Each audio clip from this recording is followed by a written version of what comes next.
शुक्रिया। इतनी गर्मी में जो लोग मंच के नीचे हैं, मैं भी आप ही की तरह मंच के नीचे था, और आइए ना ऊपर। बहुत शानदार मौका है। आपको लगेगा कि ये सिर्फ एक बैठक है, तो नहीं है। मैं एक मामूली सा पत्रकार हूँ, यूट्यूब चैनल चलाता हूँ, पहले टीवी में नौकरी करता था, नौकरी छोड़ दी क्योंकि इस देश में जो लोग मंच पर हैं उन तमाम महानुभाव सबको मेरे तरफ से जय भीम नमो बुद्धाय। और वो सब लोग बहुत ज्ञानी हैं, अपने जीवन के उन्होंने अनुभव से सीखा है। वो तमाम लोग हैं, वो सब आपके सामने गुफ्तगू भी होंगे। मैं 5 मिनट का समय लूँगा और भंते जी का आशीर्वाद है मेरे ऊपर, उनकी कृपा दृष्टि करुणा है, और मैं मीडिया का छात्र हूँ तो उसी लिहाज से बात करूँगा। आप कल्पना नहीं कर सकते हैं कि इस देश के 90% लोगों के पास 3% संसाधन है। आज के डेट में इस देश का जिसको हम बहुजन समाज कहते हैं, जो किसान जातियां हैं, कुछ लोगों को लगता होगा SC ST OBC हैं, उनके पास जमीनें नहीं हैं, लेकिन जिनके पास थोड़ी बहुत जमीनें हैं उनका भी शोषण होता है, और वही मैं आपको बताने की कोशिश करूंगा।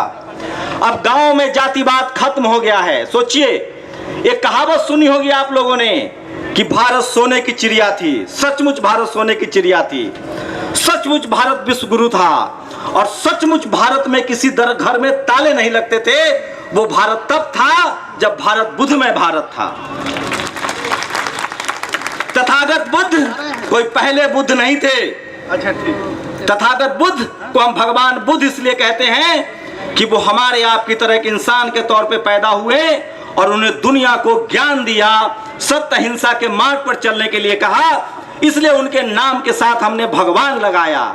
लेकिन सबसे पहले 2500 साल पहले इस धरती पर कोई वैज्ञानिक, सोशल साइंटिस्ट, समाज वैज्ञानिक पैदा हुआ तो वो तथागत बुद्ध थे, जिन्होंने कहा कि आपका कल्याण करने कोई नहीं आएगा, आपको अपना कल्याण करने के लिए खुद ही मार्ग बनाना पड़ेगा।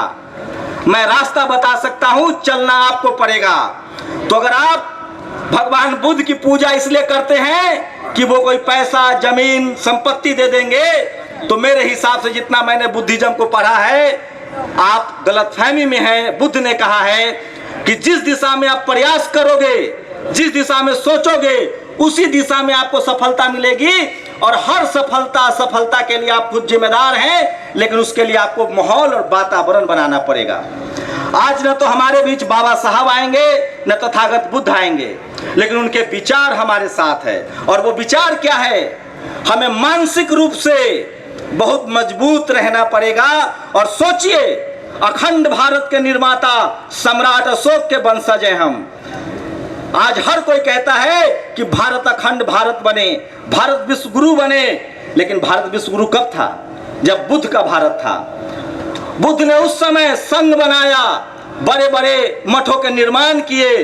धरती के नीचे जहां भी खुदाई करेंगे तो आपके बौद्ध मठ मिलेंगे, बौद्ध विहार मिलेंगे। आप लोग कभी सोचते हैं कि जो इस देश के मूल निवासी थे, जो इस देश के बिजनेसमैन थे, जो इस देश के किसान थे, वो मजदूर कैसे बन गए? उसकी वजह थी हमारी सांस्कृतिक विरासत का खो जाना। हमने बुद्ध को भूल गए, हम धर्म को छोड़ दिया, हम अपने भाईचारा से अलग हो गए, और हमें सांस्कृतिक रूप से गुलाम बना दिया गया। और उसी गुलामी को बाबा साहेब ने 1956 में, 1950 में संविधान देकर और 1956 में धर्म का रास्ता बताकर हमें फिर से उसी रास्ते पर लाने का कोशिश किया है।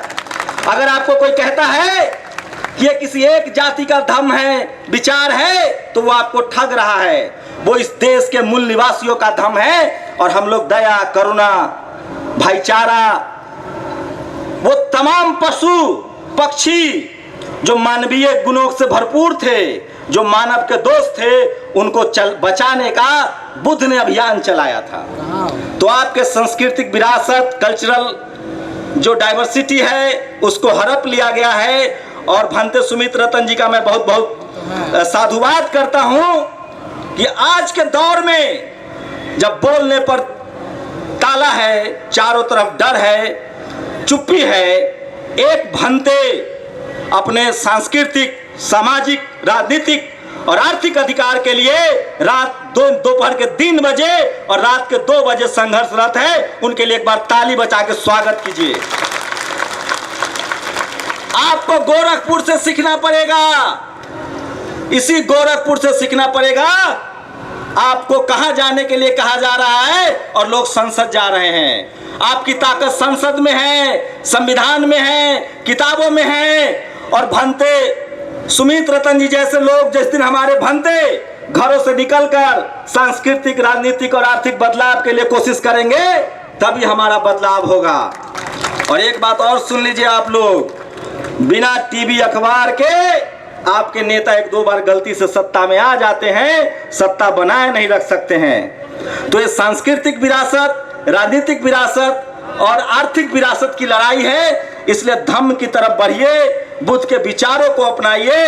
और कोई गैर नहीं है, कोई दुश्मन नहीं है, हम सब अहिंसा के मानने वाले लोग हैं, धम्म को मानने वाले लोग हैं, इंसानियत को मानने वाले लोग हैं, पशु पक्षी नदी नाला से प्यार करने वाले लोग हैं। लेकिन हमें दुख तब होता है जब हम लोगों को मजदूर, लाचार और बेबस बना दिया गया है।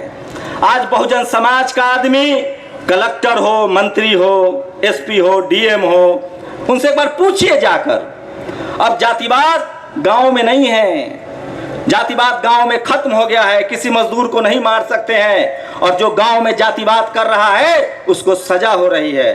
अब जो जातिवाद है वो media, judiciary, college, university, bureaucracy, business, powers, sports, film, जहां पैसे का स्रोत है वहां जातिवाद है। और अब बहुजन समाज के पढ़े लिखे लोग जातिवाद के शिकार हो रहे हैं। हम जब तक अपने धम्म के रास्ते पर, बाबा साहब ने सारे प्रयोग किए और अंत में उन्होंने अपनी किताब लिखी, बुद्ध एंड धम्मा। क्यों लिखा उन्होंने लास्ट में वो किताब? क्यों 1956 में उनका सबसे बड़ी रैली हुई, धम्म की तरफ चलो।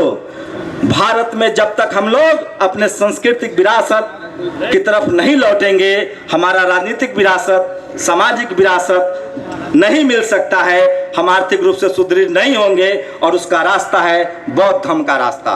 ये धम्म है, विचार है। मैं दावे के साथ कह सकता हूं कि इस दुनिया का कोई भी नागरिक धम्म के विचार पर चलेगा, वो अमानवीय नहीं हो सकता है, वो क्राइम नहीं कर सकता है, वो सबसे श्रेष्ठ मानव होकर निकलेगा।